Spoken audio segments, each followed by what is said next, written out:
سلام به مخاطبین عزیز زاین. خیلی خوشحالیم که با سومین جلسه از سری تجربه در خدمتتون هستیم.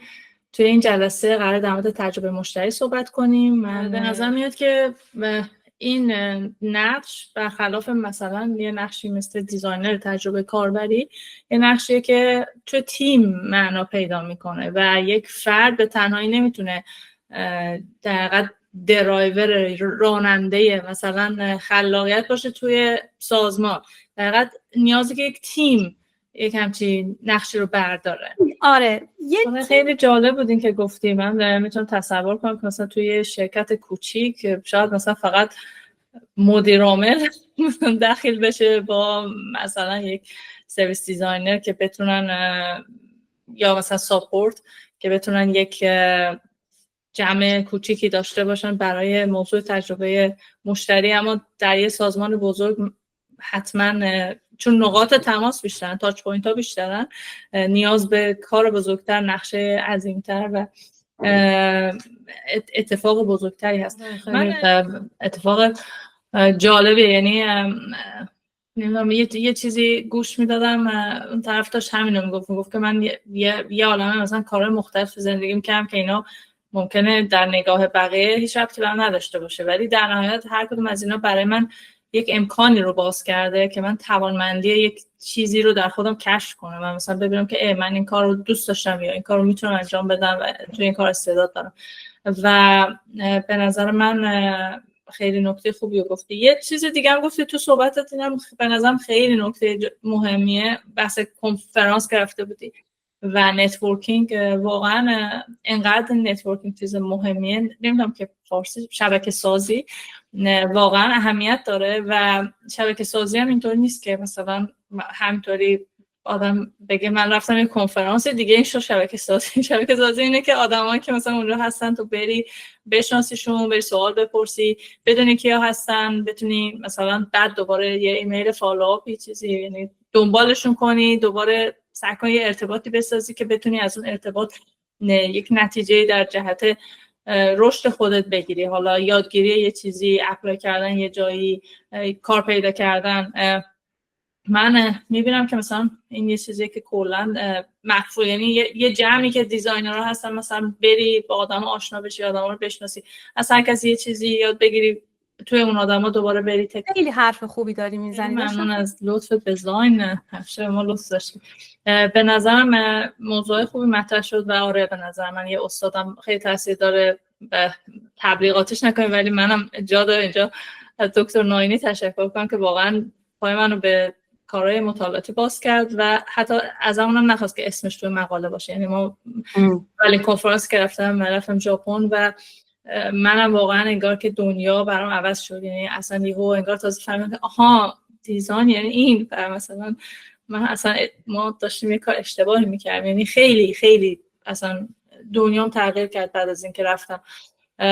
چه خود ژاپن رو دیدم، چه کنفرانس بودم، ارائه‌ای که داشتم، یعنی اون ارتباطایی که ساختم شاید تا الانم ادامه داشته. شانسی که من خیلی ممنون ازت. خیلی نکات خیلی خوبی رو گفتیم. مثلا خود ابزار، حالا یه سوالم داریم در مورد ابزار، میرسیم بهش. خود ابزار یه چیزیه که به طرز عجیب غریبی آدما مثلا یه مواجهه باهاش دارن توی دوره آموزشی یا حالا توی محیط کارشون اینا، و بعد خیلی معمول بد استفاده کردن از ابزار. مثلا پرسشنامه میبینی آدم شروع کرده یه پرسشنامه پخش کرده مثلا تو تلگرام، بعد میگه خب اینو به هر کسی برسونیم. بعد سوال اینه که مثلا نیازت چی بود که این پرسشنامه رو ایجاد کردی؟ حالا این پرسشنامه رو بر اساس فرض کن مثلا یه نیازی درست کردی. این آدمی که توی این کانال تلگرامه چقدر جوابش به دردتون میخوره که تو مسئله رو بفهمی؟ و اصلا این پرسشنامه رو با چه هدفی طرح کردی؟ آیا راه دیگه ای نبود؟ آیا مثلا روش دیگه ای نبود که بتونی اون جواب رو پیدا کنی؟ و اصلا این جوابه که الان در این پرسشنامه به دست آوردی، تو مرحله بعد چجوری میخوای مثلا باهاش به اون جوابی که میخوای برسی؟ من تو صحبت تو بخوام یه جنبندی داشته باشم، یه بخشش اینه که من یک دانشی وجود داره در مورد مشتری و تویی که داری روی تجربه مشتری کار میکنی یه مسئولیتت اینه که این دانش رو تبدیل کنی به یک بینش، به یک اینسایت، و یک مسئولیت دیگه اینه که یک داستان سرایی کنی، در واقع استوری کنی و این بینش رو تبدیل کنی به یک داستان و به ذی‌نفع و به همکاران توی تیم در واقع ذی‌نفع داخلی اینو منتقل کنی که اونا بتونن توی بخش خودشون بفهمن که این نیازه چی بود. حالا من باید ببینم این ابزار، مثلا این پرسشنامه که من انتخاب کردم و دادن آدم‌ها پر کردن، این دانشی که جمع کردم اصلا قابلیت این که تبدیل به بینش بشه داره یا نه، مثلا این دیتای سوگیری داره یا نه. خب معلومه آدمایی که توی گروه تلگرامی ان ممکنه خیلی بایاس باشن، ممکنه خیلی سوگیری وجود داشته باشه. این یه بچه ماجرا بود که من خیلی دوست داشتم که تو بهش اشاره کردی. یه چیز دیگه هم اشاره کردی در مورد ثابت نگه داشتن تجربه بود. حالا توی من میتونم مثلا یه تفاوتی که خودم شخصا قبل مهاجرت و بعد مهاجرت احساس کردم، حالا من توی مارکت، توی بازار ایرانم مدت طولانی کار کردم، یعنی تجربه کار ایرانم دارم، ولی این فقط در مورد کار نیست، در مورد مثلا حتی یه رستوران هم هست. من خیلی احساس میکنم که مثلا اینجا تجربه توی همه زمینه ها ثابت نگه داشته میشه. اول فکر می‌کردم که مثلا ویژگی اینجاست، بعد متوجه شدم که نه، کسب و کارها خیلی این براشون مهمه. یعنی شما مثلا میری توی فروشگاهی مثلا 100 سال همینه و بعد مثلا میگه آقا اینجا رو مثلا رنگ کن اینجا، ولی میبینید هدف این کسب و کار، هدف مثلا این رستوران اینه که همین تجربه رو به تو بده و تو 100 سال دیگه بعد 200 سال بیای دوباره همین تجربه رو خواهی داشت. در حالی که تو کسب و کارهای رو مثلا یه رستوران میری، بعد اتفاقا همین الان صحبتش با مازیار بود جلسه که در مورد یک رستورانی که صاحبانش ایرانیان صحبت میکنن که حالا اینا مثلا خیلی رستوران خوبی بودن توی آلمان و انگار که 2 تا شریک بودن جدا شدن و کلا اون اکسپریانس از بین رفته و خراب شد. منظورم اینه که توی بحث تجربه، این ثابت نگه داشتن تجربه خودش خیلی موضوع مهمی. حالا توی ایران مخصوصا که بازار خیلی تغییر میکنه، قیمت‌ها خیلی تغییر میکنه، بعد مثلا اون محصول ممکنه به همون قیمت نتونه عرضه بشه، یا حتی توی اپلیکیشن شما مثلا امروز داری استفاده میکنی، فردا یه جور میشه، پس فردا این عوض کردن حس مشتری نسبت تازه اینم نه، حالا مفاهیم دیگه هم معنیدار میشن دیگه. مثلا که خیلی کسب و کارها محاسبه میکنن که هزینه یک مشتری جدید چقدره، هزینه نگه داشتن مشتری که الان داریم چقدره، هزینه که مشتری که داریم رو دوباره برگردونیم چقدره، با اینا بازی میکنن، معادله‌اش رو حل میکنن. یعنی اون بخشی که گفتی فهم اون دیزاینر از کسب و کار، از بیزینس، یعنی اونم خیلی اهمیت داره که این عددها رو یک دیزاینر بتونه بفهمه، حالا بتونه مثلا توی ذهنش تجسم کنه که من همین تجربه، مثلا اگر یک باونس ریتی دارم یه جایی از محصولم، این هزینه برگردوندن مشتری چند برابر خواهد شد به خاطر همین، یا هزینه یک مشتری جدید خیلی بیشتر از نگه داشتن همین مشتری که من دارم، پس بیام همین رو بهبود بدم. به نظرم این نکته هم خیلی نکته طلایی که بهش اشاره کرد. منم یاد خاطره افتادم، یه پروژه بود که یه شرکتی بیزنسش B2B بود، یعنی بیزنس تو بیزنس، یعنی یه محصول رو میفروخت به شرکت‌های دیگه و اینا اومده بودن مثلا یه پرسشنامه MPS ران کرده بودن. یه ذره کلا سخته برای بیزنس های B2B، یه ذره حتی بی‌معناست از این نظر که همون بحثی که ابتدای جلسه داشتیم، یعنی مشتری در حقیقت کسی دیگه. من اگر توی یک سازمانی دارم از یک محصولی استفاده میکنم، کاربر اون محصولم، اما مشتری اون مسئول خریده که این تصمیم رو گرفته، یا اون مدیر بالاسری که این تصمیم رو گرفته، و این تصمیمم به خاطر تجربه من کاربر که تو سازمان دارم از این محصول استفاده میکنم نیست، به خاطر مثلا قیمت این شاید 1000 تومان ارزان‌تر بوده بخرید. بعد شرکت مثلا داشت روی این مثلا نمره MPS فکر میکرد، در حالی که مثلا از دید من، حتی من در سمت مدیر محصول، این بود که کلا خیلی کاری که دارین میکنین بی‌معناست. اون چیزی که دارین سعی میکنین بهبودش بدین چیز بی‌معناییه، چون این آدمه به کسی توصیه کردن این محصول یا نکردن چیز بی ربطیه. ما مثلا دوباره برمیگردیم به اون بحث ابزارا. شما دیتای این که کاربر کجا مثلا داره ریزش داره یا کجا نمیتونه کار کنه یا کجا به مشکل میخوره داری، یعنی ریکورد داری، متریکار داری. اصلا MPS چیزی نیست که بخوای روش سرمایه گذاری بکن. و به نظر من خیلی چیز خوبی گفتی. و یه چیز دیگه هم اینه که وقتی که رقابت توی بازار وجود داشته باشه بین کمپانی‌ها، کلا تجربه مشتری فکر میکنم داغ‌تر میشه، چون اهمیت پیدا میکنه مشتری انتخاب‌های مختلفی داره. ولی وقتی که انتخاب‌ها محدود باشن، حالا توی مثلا ایران هم میبینیم که بین سوپر اپلیکیشن ها چون رقابت وجود داره و شرکت های مختلفی دارن سوپر اپلیکیشن تولید میکنن، رشد حوزه دیزاین تو حوزه بیشتر بوده و محصولات مثلا کیفیت بهتری پیدا کردن، سرعت و پرفورمنس و اینا بهتری دارن. ولی توی محصولاتی که اصلا رقابت توشون وجود نداره یا شما مجبور هستین که از این محصول خاص استفاده کنین، میبینیم که تجربه مشتری کلا رشد نکرده. مثلا حتی وقتی تماس میگیریم با جایی اون کسی که سوال شما رو جواب میده به شما بد جواب میده، یا وقتی حضوری حتی مراجعه میکنید مثلا برخورد بدی داره.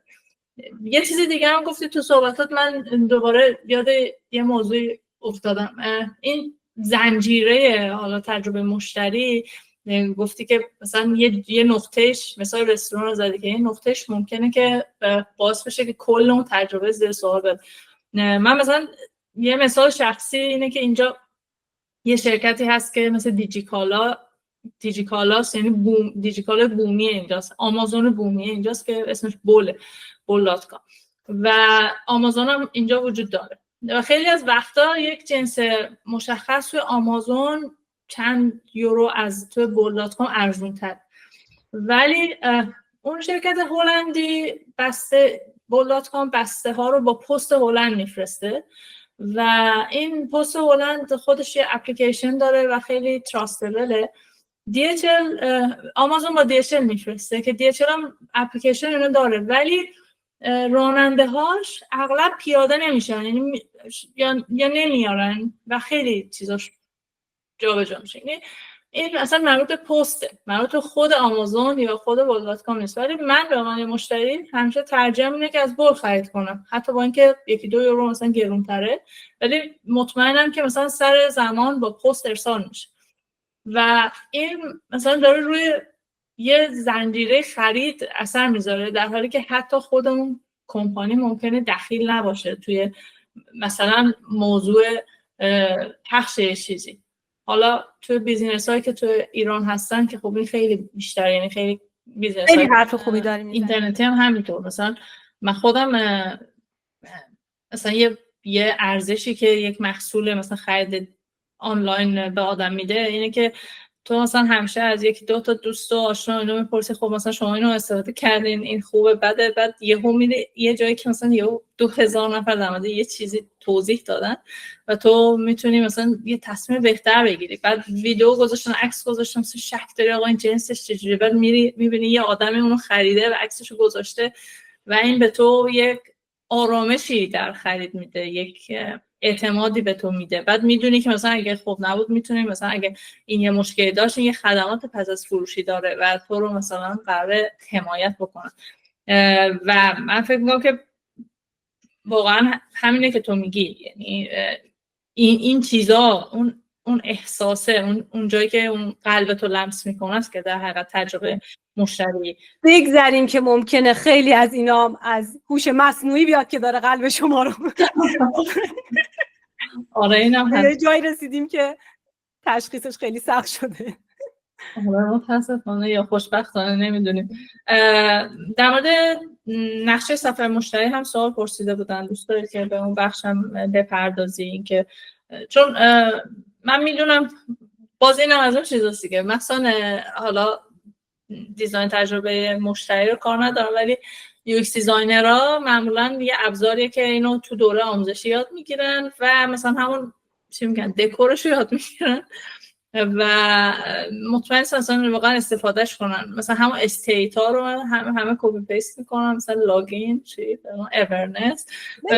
اولش اینه که آدما آگاه باشن از اینکه این ابزارها واقعا ابزارهای تخصصی هم و باید به صورت تخصصی یاد گرفته باشه. اینکه من اسم یه چیزی رو مثلا توی یه ورکشاپ یا توی یه ویدئویی بشنوم بعد همینطور مثلا یه دونه مقاله درمونش بخونم فکر کنم متخصص شدم، این مثلا باعث میشه که تو کل مسیر کاری من اثرش رو بذاره و من نتونم. من همیشه اینو میگم برای مثلا یه دیزاینر بد بودن یک تلاش کم و آموزش کم کافیه، ولی اگر میخوایم مثلا اسکیل کنیم، مقیاس بپذیریم، مثلا بتونین توی شرکت‌های خوب کار کنیم، بتونین اثرگذار باشین، بتونین سینیور باشین، مثلا واقعا لازمه این عمیق شدن. آره، تسلط به این ابزارها واقعا لازمه. حداقلش اینه که کاملا بدونین که این ابزار چجوری کار میکنه و اون جایی که لازمه استفاده بشه بدونین که چجوری استفادهش کنین. مثلا خود تشخیصش هم مهمه، خود استفادهش هم مهمه.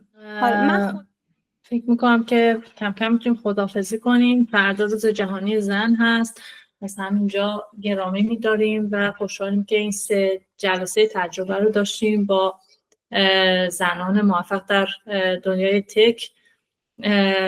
امیدواریم که توی رویدادهای بعدی میزبانتون باشیم دوباره و خیلی زود ببینیمتون.